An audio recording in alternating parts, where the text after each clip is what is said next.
Norman Wright is a Christian counselor and author and speaker. And Norman's wife writes a little story about him. She says, Norman can be so positive and enthusiastic about whatever he's doing that it's disconcerting to me.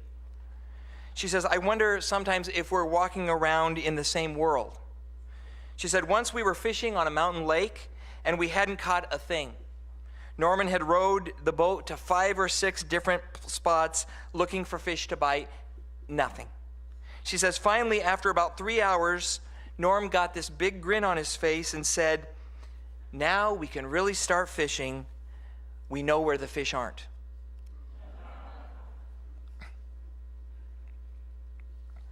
Well, in today's passage, we find another Christian man out on the water maintaining a positive attitude. Of course, I'm talking about the Apostle Paul, who remained calm and encouraging while he and 275 others faced death on a ship in the Mediterranean Sea.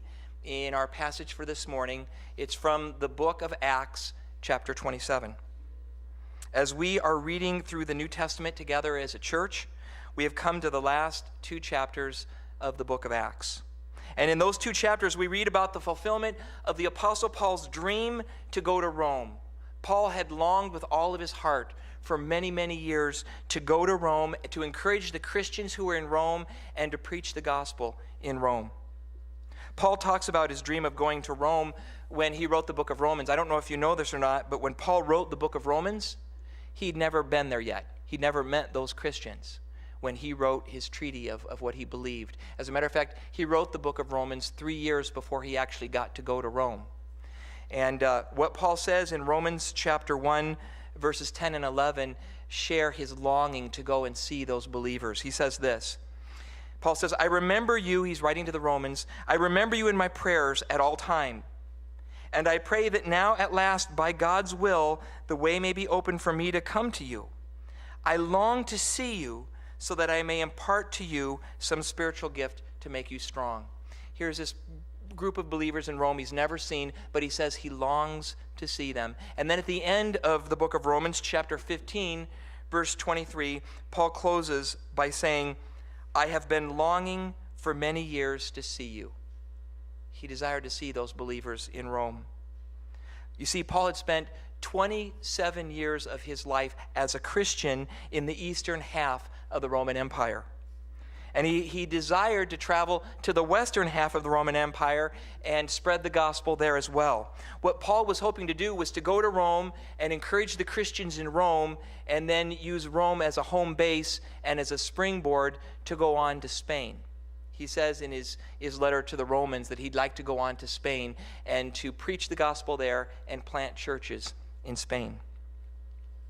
And this wasn't just Paul's desire to go to Rome.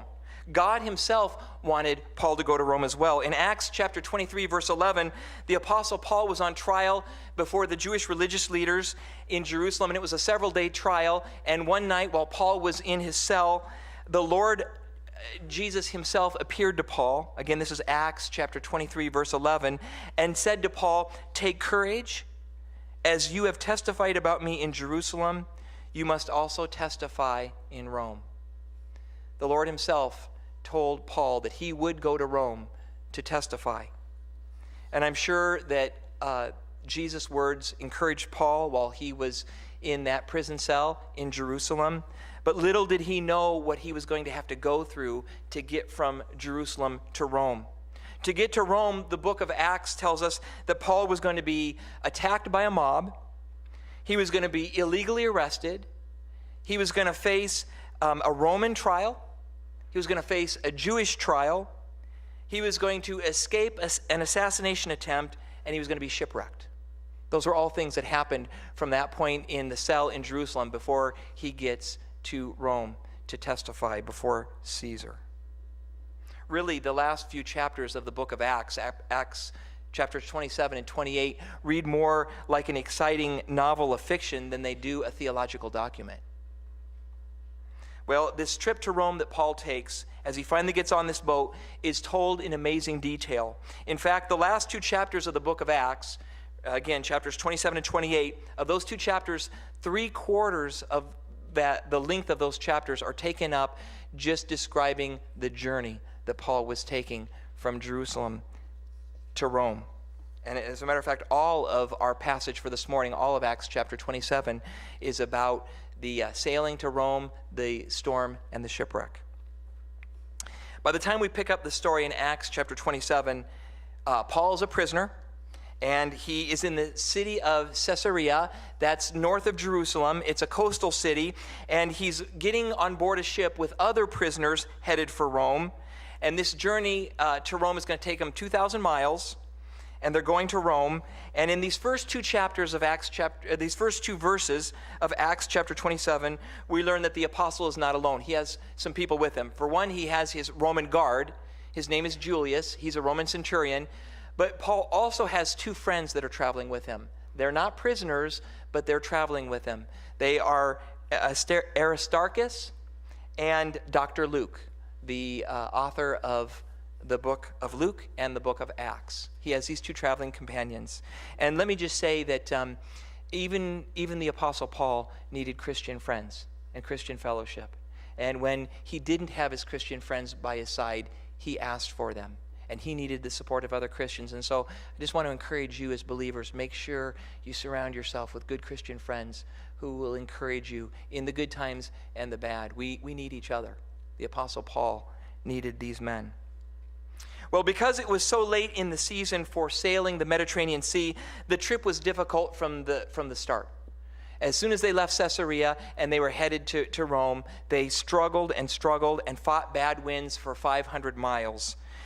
These ancient sailing ships couldn't tack against the wind like they do now, and they just had to fight the wind, and it was a brutal 500 miles. When they finally docked in the city of Myra, the Roman centurion Julius said he couldn't do this anymore, and so he looked for another ship, a larger ship that might fare better in the bad weather. And so he found a ship that was going from Egypt to Rome. It was a grain ship. It was huge. It carried 276 people.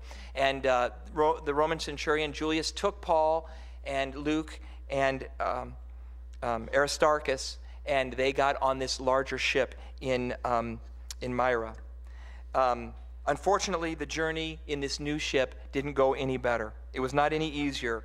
With great difficulty, they traveled another 300 miles to the island of Crete, to a harbor called Fair Haven. At this point, the captain of this large grain ship realized that he was not going to make it to Rome before winter set in.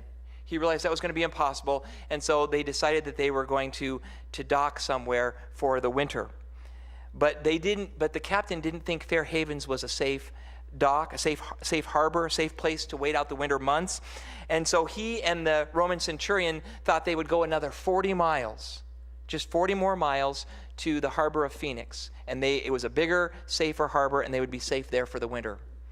Paul heard their discussion, and in verse 10 of our passage of Acts chapter 27, the apostle Paul speaks to the captain of the ship and the centurion, and he tells them not to go any further, but to stay right there in Fair Haven harbor for the winter. Paul tells them that if they go any further, they will face disaster. Now remember, the apostle Paul was a seasoned traveler. By this time in Paul's life, he had already been shipwrecked 3 times. He spent a day and a night out in the open sea, and he said, don't go any further. And he's about to get shipwrecked a 4th time here in our passage.